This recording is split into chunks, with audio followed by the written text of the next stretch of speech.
بالله من الشيطان الرجيم بسم الله الرحمن الرحيم الحمد لله رب العالمين والصلاة والسلام على سيد الأنبياء والمرسلين وآله الطيبين الطاهرين المعصومين المظلومين ولعنة الله على أعدائهم أجمعين من يومنا هذا إلى قيام يوم الدين.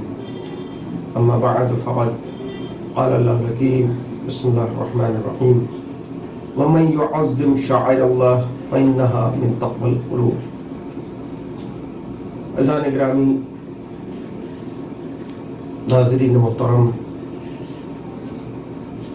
دنیا اتنی خود غرض ہے کہ جب کبھی بھی طاقت میں ہوتی ہے تو اپنے طاقت کا استعمال کر کے اپنے اغراض و مقاصد کو حاصل کرتی ہے،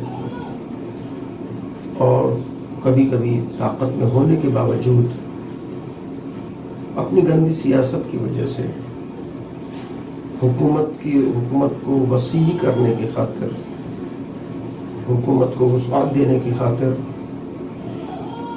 کبھی ایسا کرتے ہیں اگر مقابلے کی سکت نہیں ہے تو سامراجی طاقتیں، کچھ لٹیرے کمار جن کو یہ تمیز نہیں کہ طاقت کا استعمال کس طریقے سے اور کہاں کیا جائے، ان کی پشت پناہی کر کے سامراجی طاقتیں اپنے مقصد کی تکمیل کی خاطر انسانیت کا خون بھی بہا دیتی ہیں اور بہت بڑے سے بڑے مقصد کو پامال کر دیتی ہیں دوسرے کو. یہی ہوا. خلافت عثمانیہ مسلمانوں کی ایک بڑی حکومت کے نام سے جانی جاتی تھی، اور عیسائیت، سامراجیت، ان کی حکومت کی وسعت کی خواہش اور پھر مشرق وسطیٰ جو ان کے دست نگر میں نہ تھا اس پہ قبضہ کرنے کی خاطر وہاں کے ہی عیسائیوں کے ذریعے سے نجد کے، عرب کے، جو سعودی عربیہ کہلاتا ہے، پہلے حجاز کہلاتا تھا، حجاز کے کچھ عیسائیوں کو تیار کر کے نجد کے ڈاکوؤں کے پاس بھیجا گیا، اور یہ کہہ کے کہ دیکھو ان کو اس طریقے سے برانگیختہ کرو، قبیلہ بڑا ہے، جنگجو ہیں، بغیر سوچے سمجھے حملہ کر دینے والے ہیں، اور اس لیے اپنے طاقت کا استعمال کہیں بھی ان کو اشتعال دلا کے کرایا جا سکتا ہے. اس لیے گئے جانے کے بعد ان سے کہا کہ دیکھو یہ خلافت عثمانیہ جس کا مرکز ترکی تھا، تو ان کو برانگیختہ کیا، یہ کہہ کہ ترک اور ہم عربوں پر حکومت کرے یہ ہمارے لیے ننگوار کا سبب ہے. تو پھر اتنی بڑی حکومت، اس کا مقابلہ کیسے کیا جائے گا؟ گھبراتے کیوں ہو؟ ہم کس لیے ہیں؟ ہماری عرب حمیت کیا مر گئی ہے؟ ہم بھی آپ کے صاحب کا ساتھ دیں گے، تلواریں بھی ہوں گی، گھوڑے بھی ہوں گے، لوگ بھی ہوں گے. اس طریقے سے نجد کے مشہور ڈاکوؤں کے جو بڑا قبیلہ تھا ان کے ساتھ دینے کی خاطر اپنے مقصد کو استعمال کیا سامراج نے، اور وہ ڈاکو آمادہ اور تیار ہو گئے، برسر پیکار ہو گئے. سیدھا ان کے سامنے مثالیں تھیں، خانہ کعبہ، حرم امن الہی، مکہ مدینہ منورہ، حرم الہی، امن الہی، حرم رسول. لیکن ان کو برانگیختہ کیا گیا کہ تم گھبراتی کیوں ہو؟ یہ ترک ہیں، ان کو مار کے کسی صورت سے بھی بھگاؤ، اس لیے کہ ہم پر حکومت یہ کریں گے. تو کہا امن کا جگہ ہے، اتنا تو تھے، ڈاکو تھے، لیکن معلوم تھا یہ امن الہی ہے، مکہ ہے، مدینہ ہے. تو ایسے میں انہوں نے مثالیں دی کہ کیا تم یزید سے بڑے حکمراں ہو؟ یزید نے اپنے مقصد کی خاطر جب اس نے دیکھا تو مسجد نبوی کو پامال کیا، وہاں پر کتنے صحابہ کو خون بہایا، صحابیات کے ساتھ بدکاریاں کرائی، پوری فوج کو، حرم رسول کو 3 دن تک مباح کر دیا. کتنے ناجائز بچے پیدا ہوئے، سارے صحابی، صحابیات، 700 حافظ قرآن اور کتنے صحابی سب قتل کر دیے گئے، سب کا خون بہا.